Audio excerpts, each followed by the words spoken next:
Paano ang pagkalikha kay Satanas? Sino ang lumikha sa kanya? At kung paano siya nagkasala? Ito ang mga bagay na ating aalamin sa oras na ito, at gamit ang salita ng Diyos upang ating malaman kung sino lumikha kay Satanas. Paano ang pagkalikha sa kanya?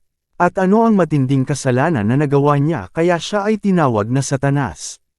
Kung titignan at babasahin natin ang sinasabi sa Ezekiel chapter 28 verses 11 to 19, sinasabi dito na isa siya sa 4 archangel na nilikha ng Diyos. Siya ay unique sa lahat ng anghel, siya ay perfect in beauty, full of wisdom, model of perfection, blameless. Sa lahat ng anghel siya ay unique. Ngunit dahil sa katangian at katalinuhan na kanyang natanggap na mula sa Diyos, siya ay nagkaroon ng mapagmataas na puso, or desire, at dito nagsimula ang kanyang pagkakasala. Ito ang kasalanan na nagawa niya. Basahin natin ang Isaiah chapter 14 verses 12 to 15. O maningning na bituin sa umaga, anak ng bukang liwayway. Bumagsak ka rin sa lupa, at nahulog mula sa langit. Ikaw na nagpasuko sa mga bansa. Hindi ba't sinabi mo sa iyong sarili, aakyat ako sa langit, at sa ibabaw ng mga bituin ng Diyos, ilalagay ko ang aking trono.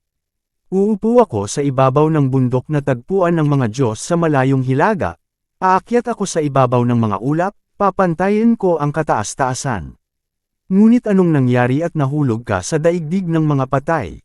Sa kalalimang walang hanggan. Amen. Nalaman po natin na si Satanas ay nilikha ng Diyos bilang anghel para sumunod sa kalooban ng Diyos at para sa gawain ng Diyos, ngunit dahil sa katangian, karunungan, kagandahan at kapangyarihan na kanyang natanggap mula sa Diyos, siya ay nagkaroon ng mapagmataas na puso, evil desire na pantayan at taasan ang lumikha sa kanya. Ito ang kasalanan na nagawa ni Satanas kaya siya ay naging kaaway at sumasalungat sa layunin at kalooban at gawain ng Diyos. Amen. Nawa ay nagkaroon po tayo ng wisdom sa pamamagitan ng bagay na ito. Muli sama-sama po nating alamin at pag-aralan ang salita ng Diyos. For update please follow, like, comment and share.